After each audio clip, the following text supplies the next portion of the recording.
So a lot of times I have come across this question, even with myself and with others, is, there's a lot of confusion on should we tell a new boyfriend or someone new you're dating about your past and, how many guys you've dated, how serious were those relationships, or just like the details about your past, like how many guys you've slept with or how many people you have lived with, just things like that. And my advice would be that, first of all, don't volunteer information. So there's no need to, talk about your past yourself.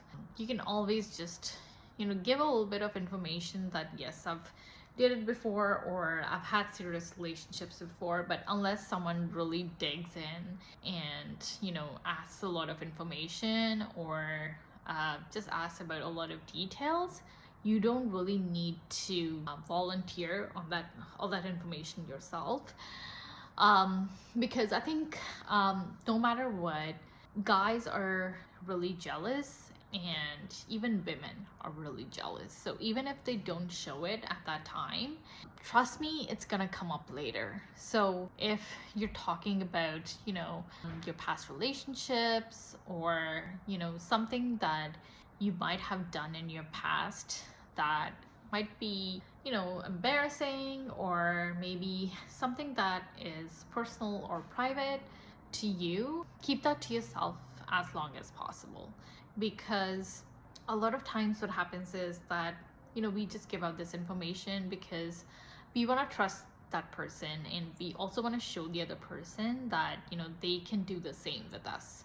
So in order to make them comfortable, we share our information, and then later on what happens is that everything is going well until you have a fight and all that stuff comes up. So they will bring up like, oh, like, you did this and blah, blah, blah. How can I trust you?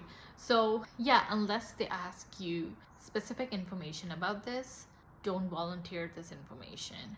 And then should you be asking that information to the other person? So the answer to that is that if you are, that's okay, but you have to acknowledge that there is a risk involved with this. So if you're asking that question, be ready to accept the risk that, okay, it might be possible that they might share information with me that I might not like. And I will have to accept it for what it is, which is necessarily the past, but it might upset me, and that's okay. I mean, you can't change your feelings, but you have to at least acknowledge that if you're asking for someone to share details or private things they've done in the past, that it might bother you, or you might not like it, or it's not just information that is gonna make you happy. So just make sure that you're doing all these things and you go into it with intention and awareness.